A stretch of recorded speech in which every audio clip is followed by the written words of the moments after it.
Math Blast 30, Tuesday, distributive property. Show an array for 6 times 3 equals using the distributive property. 6 times 3 means 6 groups of 3. And in an array, I know my groups are my rows. So I'm going to draw 6 rows of 3.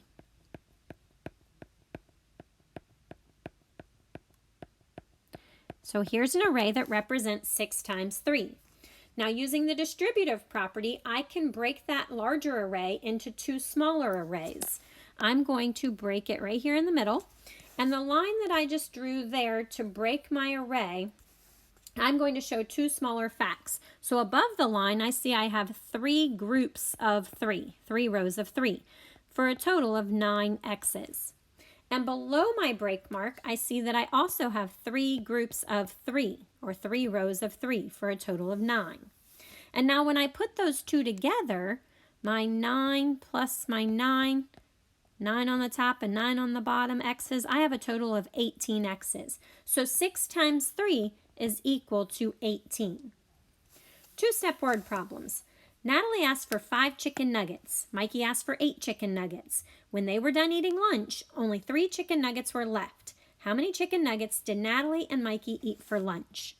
I'm going to represent the chicken nuggets that Natalie and Mikey ate or asked for to begin with in a tape diagram here. Natalie asked for 5 chicken nuggets and Mikey asked for 8 chicken nuggets.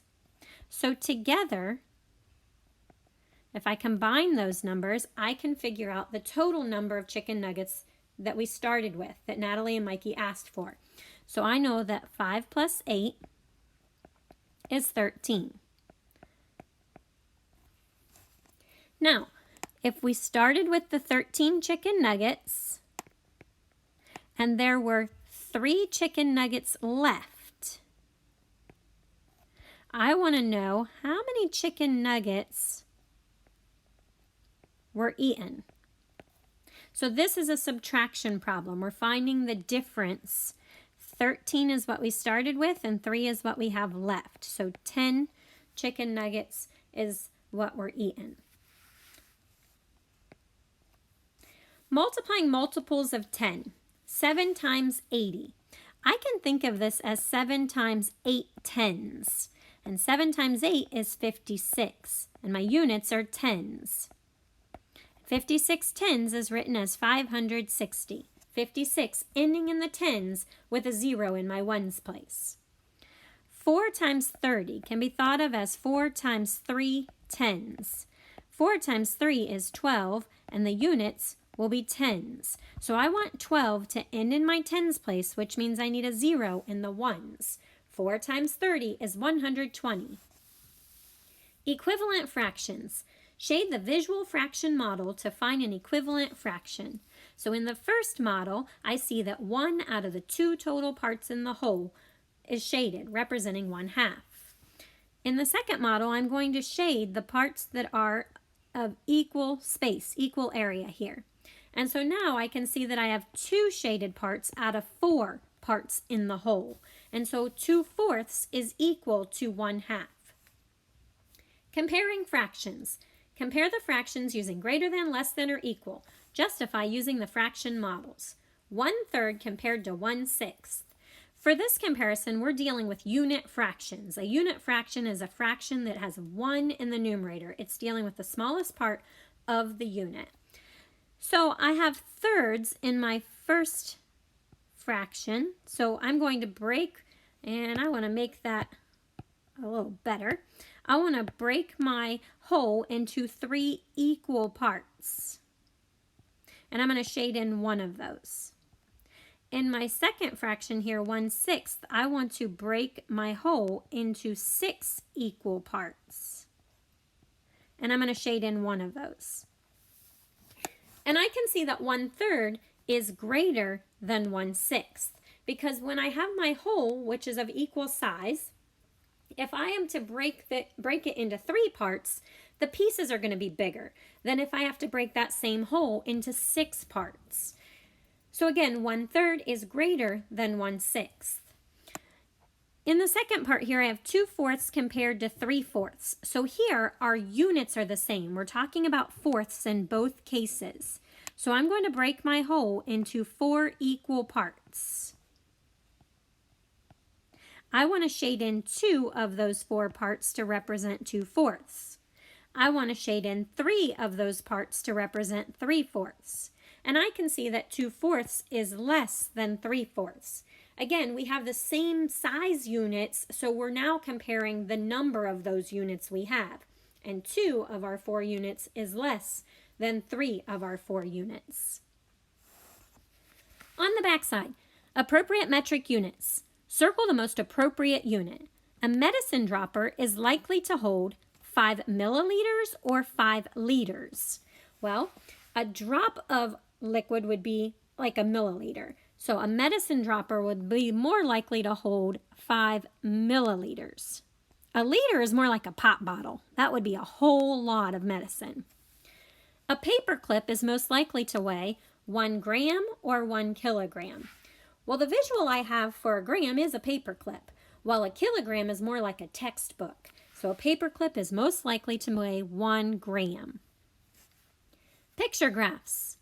Varieties of apples in a food store.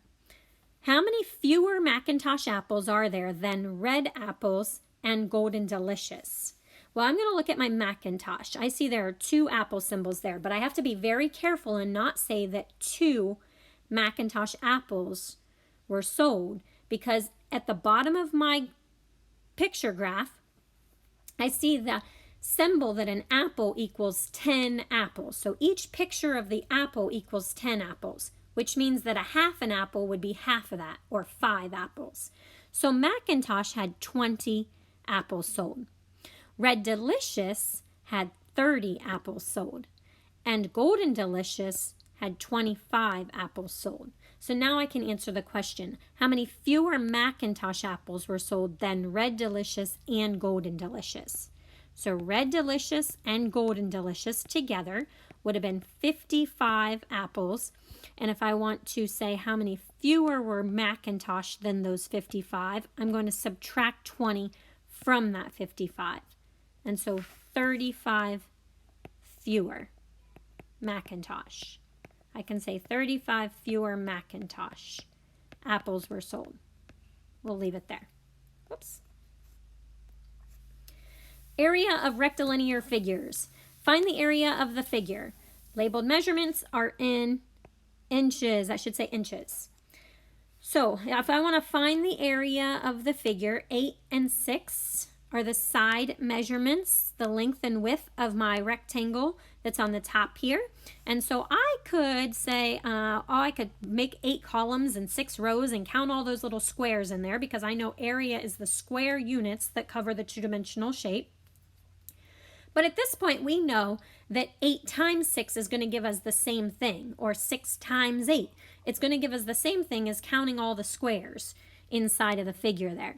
So I'm going to say the area is equal to the length times width, and so my area is equal to 6 times 8, or 8 times 6, which is 48. And we know the units were in inches, so it's going to be inches squared, or square inches.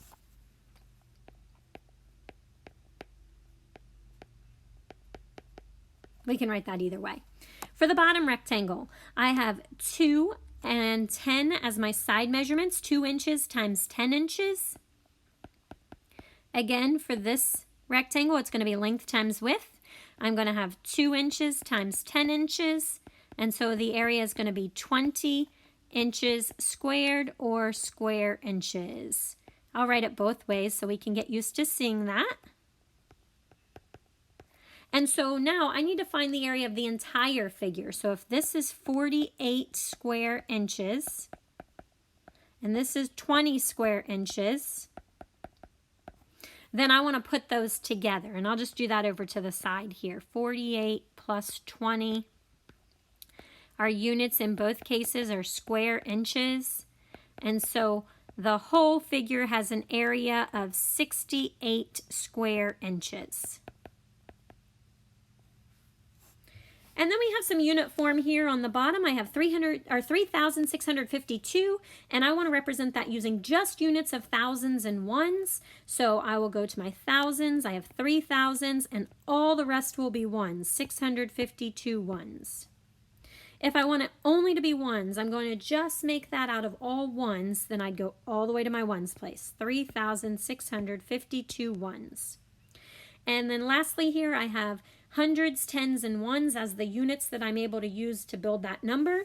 So I'm going to start and go all the way to my hundreds. I'll use 36 hundreds. I'll have 5 tens, and then I have 2 ones left there.